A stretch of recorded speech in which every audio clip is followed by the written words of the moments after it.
기도를 할 때 거기에 내가 있느냐라는 질문을 해드리고 싶어요. 기도의 성과가 7이라 치면 이 1은 기도해주는 사람에게 그 공덕이 가고 6은 누가 갔는데 나가 없으면 남도 없죠. 이거를 너무 집착해도 안 되지만 그렇다고 너무 모른 척 할 수는 없어. 왜? 우린 인간이기 때문에. 자기 잘났다고 하는 것도 기도 값이 중에 하나예요. 이만큼의 걸림이 없다면 굳이 절에 안 와도 돼요. 그건 자신이 법당이야.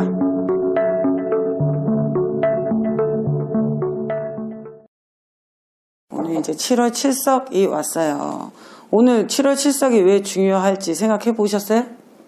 이게 참 중요한 분기점이에요. 1년에서 7월 7석이 완전히 절기상으로는 반이 딱 넘어가 버린 거예요. 완전히. 그래서 이때부터는 좀 농한기래요. 이때부터는. 그리고 날씨도 좀 더 선선해지고, 그리고 이제 중국의 주나라에서 전해지는 얘기예요. 견우와 직녀 얘기는. 옥황상제가 견우와 직녀가 둘이 너무 좋아해갖고 자기네 할 일을 안 해가지고, 맞죠? 자기네 일을 제대로 안 해가지고 둘을 떨어뜨려 놓잖아요. 근데 그게 이제 은하수 얘기예요.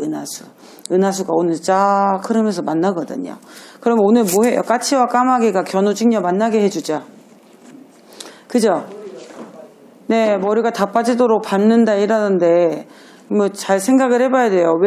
우리는 왜 동물들은 그렇게 좀 보다 좋은 마음을 내는데 인간은 왜 그 마음을 내지 못할까를 생각해 봐야 돼. 근데 이런 어떤 그 칠석을 맞이해서 얘기하고 싶은 건 우리가 다 수명장수하기 바라잖아요. 그죠? 아프지 않기를 바라고, 그 다음에 내 자식들, 내 손주들은 계속 편안하길 바라고 힘들지 않기를 바라잖아요. 근데 그런 마음을 가지고 기도를 할 때 거기에 내가 있느냐라는 질문을 해드리고 싶어요. 그 기도 안에 나도 포함하느냐, 포함하지 않느냐, 이 얘기를 오늘 좀 하고 싶어요. 왜냐하면 제일 중요한 건 제가 누차 강조하지만 나가 없으면 남도 없죠. 내 가족도 없고 내 자식도 없고 내 손자도 없어요. 내 집도 없고 내 차도 없고 아무것도 없어요. 내 옷도 없고 내가 없다면 아무것도 있을 수가 없어요. 근데 우리 보살님들이 참 안타까운 게 뭐냐면 내가 없이 기도를 해요. 거기에 나를 포함을 시키질 않아. 기도에. 초도 꼭 자식 것만 켜주지 자기 이름 한번 딱 대놓고 붙이질 않아요. 왜 그럴까요? 아니, 거기까지는 좋아. 거기까지는 아주 좋아요. 내 이름 안 쓰고 내가 기도 열심히 해가지고 자손들을 위해서 기도하고 이것까지는 좋아. 근데 그 다음에 뭘 해요? 내가 입을 거 안 입고 먹을 거 안 먹고 내 열심히 기도했더니 저것들이 나한테 저런 식으로 한다고 원망을 해요. 아니요, 원망을 합니다. 연세가 들고 세월이 가서 마음이 정리가 안 돼 있으면 원망을 해요. 내가 니네를 어떻게 키웠는데 이런 말 합니다. 어떻게 키우긴 밥 먹이고 내가 진짜 돈 아껴가면서 때 되면은 기도하고 내일이 이제 또 수능 100일 기도 입제인데 할머니들까지 막 수능에 목 매달고 있어요. 할머니가 무슨 수능에 목을 매달아 지금. 안 그래요? 지금 할머니들이 수능 얘기할 때예요? 아니거든. 할머니들은 자기들이 어떻게 돌아갈지 생각해야 될 때고, 그 다음에 수능은 누구의 몫이야? 네, 학생 본인의 몫이에요. 그리고 또 엄마들 몫도 아니야. 엄마는 그냥 서포트 해줄 뿐이지 엄마가 기도해 준다고 그래서 걔가 뭐 맨날 팔공산 가서 백날 빌어야 되죠. 내가 이게 방송하니까 말을 막 함부로 할 수가 없는 부분이 하나가 있네. 어찌되었건 기도를 하면 좋은 건 맞아요. 근데 여러분 기도 이거 지장경 읽었듯이 읽으면 뭐라 그래요? 기도가 만약에 기도의 성과가 7이라 치면 이 1은 기도해주는 사람에게 그 공덕이 가고 6은 누가 갔는데? 기도하는 본인이 가는 데잖아. 그지? 이런 거를 생각을 해보면 이 학생들이나 이런 사람들은 엄마가 대신할 게가 안 되는 거예요. 기도마저도. 공부도 엄마가 대신할 게가 안 되잖아요. 이 세상의 모든 것이 엄마가 대신할 게가 안 돼요. 그러면 기도는, 내 기도는 누가 해줘야 돼 그럼? 네, 본인이 해야 돼요. 근데 본인이 안 해, 자기 기도를. 자기를 위해 축원 한 자리 안 해요. 자기의 이름으로 뭔가 딱 내걸어서 공양하는 법이 없어. 다 손주, 자식, 막. 근데 거기에 내가 없으면 안 된다는 얘기를 오늘 정말 해주고 싶어요. 왜냐하면 보살님들 개개인이 다 중요하니까. 인간이기 때문에 중요한 거예요. 그렇지 않아요? 견우와 직녀가 옥황상제한테 벌을 받잖아요. 옥황상제 뭐 하는 사람이에요? 벌 주는 사람이에요? 예? 인간의 선악에 대해서 얘기하는 사람이죠. 그러면 견우와 직녀의 게으름 때문에 꾸짖었는데 그러한 걸 생각하냐 이거지. 견우 직녀 헤어졌다 만나니까 슬프기도 하고 기쁘기도 하고 슬퍼서 울고 비 오니까 아이고 잘 맞는다 이러고만 있는다고 다들. 그 이야기가 아니잖아요. 이 이야기의 본질은 인간은 게을러서는 안 된다라는 걸 어쩌면 강요하고 있는지도 몰라요. 그 옛날 사람들의 상상력이란 대단하죠. 어떻게 하늘의 별이 북극성과 이 별이 만나는 걸 보고 견우직녀가 만난다고 얘기를 할 수 있겠느냐고. 물론 상상이거나 현실이거나 두 개 중에 하나일 수는 있겠지만서도 우리들이 생각을 할 때는 이러한 그 어떤 설화나 경전의 옛날 이야기나 전에 제가 배규경 한번 말씀드렸는데 그 부처님의 전생을 갖다 100가지로 비유해서 그 인간이 어떻게 살아야 되느냐를 제대로 알려준 책이에요, 배규경은. 그리고 뭐 본생경이라던가 이런 데 보면 부처님이 세세생생 살아오면서 힘들게 살았던 거, 못되게 살았던 거, 강도들을 만났던 거, 그 안에서 또 살인도 당하고, 도 보시하고, 막 이러한 내용들이 많이 나오는데 거기에 항상 누가 있었어요? 자기 자신이 있었다고, 부처 자신도. 자신이 있었기 때문에 희생도 할 수 있었고 기도도 할 수 있었던 거잖아요. 그죠? 수행도 할 수 있었고. 그래서 보살님들이 오늘 이제 이 칠석을 맞이해가지고 제가 아까 막 주저리 엄청 많이 얘기하죠. 수명 장수해야 됩니다. 자손을 꼭 잘 맞아야 됩니다. 그 다음에 또 뭐 얘기했어요? 직업이 없는 사람은 취업이 빨리 되길 바라고 또 뭐 해요? 공부하는 사람은 학업 성취, 지혜 총명하길 바라고 자손들은 창성하고 사업은 번창하고 얘기할 게 너무 많아. 근데 이게 다 누구의 원이냐면 인간 본연의 원이에요. 다 이게. 이거를 너무 집착해도 안 되지만 그렇다고 너무 모른 척할 수는 없어. 왜? 우린 인간이기 때문에. 인간이기 때문에 그거를 염두에 두고 내가 어느 정도 기도할 수 있을 만큼은 살아내야 돼요. 살아가야 하고 경제적 능력이 안 돼서 안 돼요. 이거는 어떻게 보면은 핑계라. 누가 돈 달래요? 물론 기도비 내야 되지. 그럼 자기가 와서 기도해도 되잖아. 자기 축원. 자기가 와서 해도 되잖아. 자기 가족 축원. 법당에 와서 절한 자리 하는 그 공덕. 법당에 와서 함께하는 그 공덕도 무시 못하거든요. 왜냐하면 이건 실천하는 공덕이기 때문에. 내가 움직이는 공덕. 내가 좀 기도금 좀 안 내고 못 내고 이러면 좀 어때? 와서 같이 도와줄 수도 있고 어려운 일이 있으면 같이 함께 할 수도 있는데 이 마음을 못 내요. 제일 중요한 거 무서워하는 사람이 있고 부끄러워하는 사람이 있어요. 근데 나는 좀 뻔뻔해서 그런지 모르겠는데 난 부끄러운 건 솔직히 잘 모르거든요. 어디 가서 부끄러워 당당하게 얘기하지. 좀 그런 쪽이라서 그런지 모르겠지만 보살님들도 지금 이 안에 계신 보살님들은 그래도 기도 열심히 하시는 보살입니다. 여기 우리 총무보살님을 비롯해서 그 뒤에 누구야? 갑자기 이름 생각 안 나. 꽃공양 해주시는 보살님을 비롯해서 여기 다 여기 리우 할머니를 비롯해서 여기 세찬이 할머니부터 시작해서 여기 모 가변님 맞지? 심외서 모 가변님부터 시작해서 저 보살님도 알았는데 기억이 안 난다. 저기도 아들만 위해서 와요. 아들만 위해서. 근데 이렇게 오신 분들이 이제는 우리가 조금 더 세를 확장해야 될 시기가 온 것 같아. 칠석을 맞이해야 세를 확장을 하는데 물론 지금 코로나라서 많이 오게 할 수도 없고 하지만 마음으로라도 모두들 기도 열심히 하시고 또 그게 있어요. 제가 무슨 생각을 했냐면 수능 100일 이러면 딱 수능이 와야 기도를 하더라고. 그거 왜 그래요 도대체? 아니 옛날 미리미리 하면 안 돼? 그지? 아니 미리미리 해도 되잖아. 기도라는 게 항상 물론 더 특별히 기도를 올리고 싶기도 하죠. 근데 기도라는 게 미리미리 해도 되잖아요. 아니 수능이 그렇게 걱정되면 태어날 때부터 수능 기도하면 되잖아. 그지? 근데 꼭 수능이 닥쳐갖고 딱 100일째 될 때 100일이 딱 맞춰갖고 그날에 꼭 해야 되는 거라. 그 올해 희한하게도 출석 바로 다음 날이에요. 수능 입제 날이. 그 내일부터 수능 이제 애들이 봐야 되는데 좀 안 됐긴 했죠.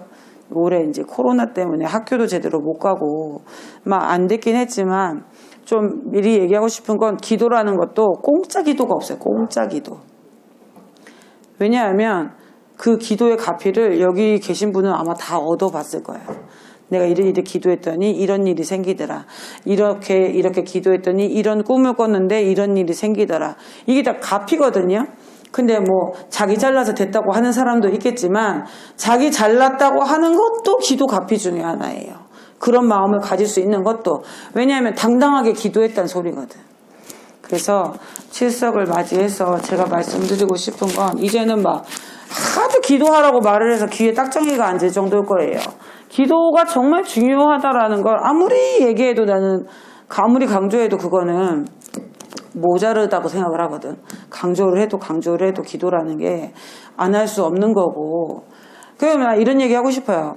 그냥 가만히 앉아서도 불보살이 떠오르고 불보살 명호가 떠오르고 다른 잡념 없이 앉아있을 수 있으면 굳이 절에 오란 말 안 해요. 네, 그 정도면 자신이 법당이야 진짜. 뭔 말인지 알겠어요? 다른 잡생각이 안 나고 무슨 일이든 척척 잡생각 없이 무슨 일이든 마음에 걸림 없이 척척 해나갈 수 있고 이만큼의 걸림이 없다면 굳이 절에 안 와도 돼요. 그건 자신이 법당이야. 뭔 말인지 아시겠어요? 근데 마음에 걸림이 있고 언제나 잡생각에 쌓여 있고 뭔가 불편함이 있고 스트레스가 있고 이렇다면 법당에 와야 돼요. 제가 얘기하고 싶은 건 이겁니다. 부처님의 뜻이 법당에 꼭 와야 된다는 건 아니야. 근데 그 정도로 기도를 열심히 할 수 있어야 내 스스로 법당이 돼야 내가 내 법당 안에서 기도를 할 거 아니에요. 내 법당 안에서 기도를 해갖고 나 자신을 찾을 거 아니야. 근데 그거를 못하는 거예요 다들. 그거 할 수 있으면 저 절에 오란 말 안 하면 보살님은 안 와도 됩니다. 막 그냥 집에서 기도하세요. 이러고 싶지 굳이 안 와도 돼. 근데 이 더위에 삼복 더위부터 시작해서 비가 오면 비가 오는 날 또 눈이 오면 눈이 오는 날 추우면 추운 날까지도 자꾸 오라고 얘기했던 이유는 지금은 코로나 때문에 아예 오란 말도 안 하고 문자도 안 보내지만 이유는 그런 이유가 있어요. 자기 법당 자기 스스로 만들 수 있다면 오란 말을 할 필요가 없어요. 근데 그게 아직 미숙하니까. 아직 그러한 나의 어떤 이숙과라고 그래야 되나? 익어가는 업이 내가 가지고 있는 습관적인 업이 익어가지 않았기 때문에 그거를 익히려면 그러니까 조금 뭐라 그러죠? 낯선 거는 잊게 하고 익힌 것은 좀 멀리 하고 이러는 게 우리 불법 안에서의 공부 방법이거든요. 그럼 낯선 거는 뭐겠어? 부처님 법. 그 다음에 부처님 같이 사는 생활 습관, 또 부처님처럼 생각하는 마음 습관, 생각 습관, 이런 거를 하는 게 중요하고, 그 다음에 내가 익숙한 거 없애는 거 뭐예요? 그냥 맨날 천수경 하잖아. 이게 바로바로 탁탁 나와야 돼요. 맨날 천수경 10업을 깨끗이 하는 거. 10가지 업을. 10가지 업을 그냥 누군가 나쁜 소리를 해도 좋게 얘기할 수 있고 좋게 얘기를 해도 나쁘게 얘기할 수 있는 부분이 나쁘게 얘기하면 안 되는구나. 좋게 얘기하면 그런 줄 알고 있는 그러한 부분을 가질 수 있는 힘이 있어야 된다라는 거지. 누가 얘기하면 거기 속 빨려 들어가갖고 막 귀가 얇아가지고 진짜 그랬다 하더노 같이 욕했다가 또 뒷날에 그게 밝혀지면 또 그게 아니란다 이러고 또 얘기를 또 시작해. 도대체 그 하염없이 시작하는 그 얘기의 맥락이 다 쓸데가 없는 얘기예요. 진짜로 곰곰이 생각해보세요. 내가 얼마나 쓸데 있는 말을, 그 영양가 있는 말, 값어치 있는 말을 하는지, 아니면 내가 값어치 없는 말을 어느 순간 하고 있는 건 아닌지 돌아봐야 돼요. 만약에 견우와 진녀가 자기의 일을 제대로 하면서 값어치 있는 일을 행했다면 옥황상제가 쫓아냈을까요? 못 쫓아내지. 지 할 일 다 했는데. 그러면은 내 할 일 다 했는데가 보살님들 같은 경우 밥하고 빨래하고 애들 건사하고 남편 잘 대해주고 집안 청소하고 이게 할 일입니까? 사람의 할 일이 그겁니까? 예, 아닙니다. 인간이 할 일은 인간다움을 찾아서 내 마음, 그 다음에 내 생각, 이러한 것들의 인간다움을 찾아서 인간으로서 살아가는데 나의 존엄성을 확실하게 깨달아가지고 그 존엄성을 가지고 살아갈 수 있는 마음을 일으키는 게 우리가 할 일이에요.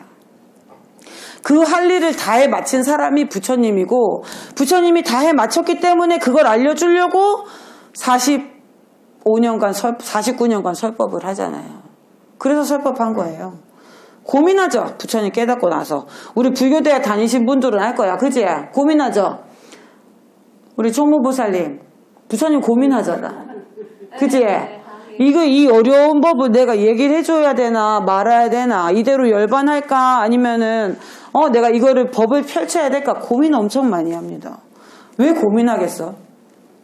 너무 주변이 이 생로병사에 얽매여가지고 먹고 사는 거에 급급하고, 지금은 돈에 급급하지. 좀 돈에 아주 그냥 급급해가지고 돈에 막 죽기도 하고 살기도 하고 기뻐하기도 하고 울기도 하고 화도 냈다가 원한도 만들었다가 원수도 만들었다가 감옥도 갔다가 이러잖아요. 돈이 모든 걸 다 해결보고 있어요. 지금 돈이면은 감옥도 갈 사람도 안 가잖아.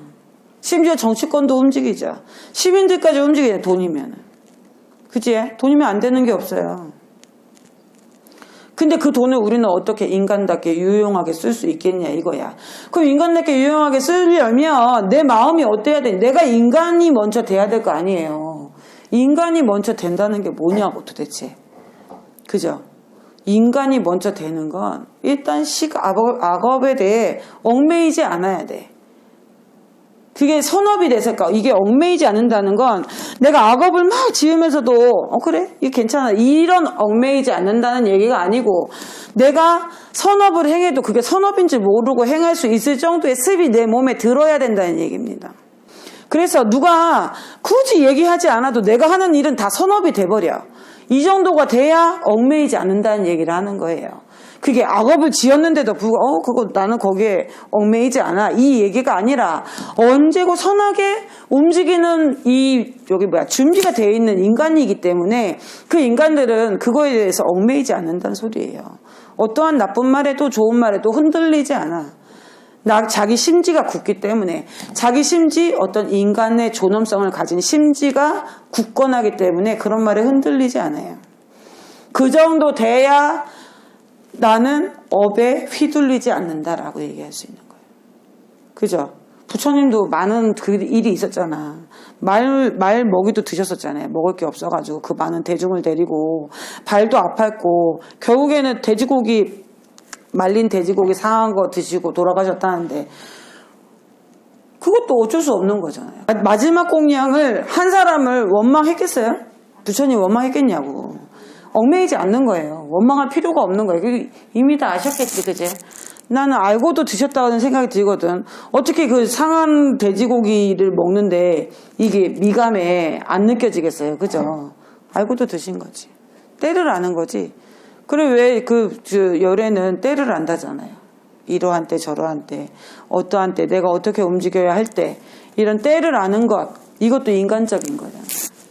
그래서 보살님들이 이제 칠석을 맞이해서 때를 알아야 되기도 하고, 그 때가 지금의 이 때가 아니면 이제 또 다른 때가 없다는 생각으로 기도에 임해야 되는 거예요. 지금이 아니면 다음은 없어요, 실은. 내가 내일 어떻게 될 줄 알고, 그 다음엔 또 어떻게 될 줄 알고, 그지? 그러한 생각으로 보살님들 큰 마음 잡수셔서 이제 좀 있으면 산산해지잖아요. 선선해지면 그때부터 이제 우리 10월 상달 기도도 할 거고 여러 가지 할 건데 많이 동참들 해주시고, 그리고 인간적으로 사는 게 무엇인가에 대해서 좀 고민을 좀 해갖고 오세요. 뭘 고민해갖고 오라고? 예, 인간답게 사는 게 과연 무엇일까? 부처님이 맨 처음 딱 선언한 거 뭐예요? 태어나자마자. 천상천하 유아독존, 하늘과 땅 사이에 나 홀로 존귀하다 이랬죠. 그거 왜 그렇게 얘기했겠느냐? 그럼 부처님만 존귀해요? 태어날 땐 다 똑같아. 나도 존귀해.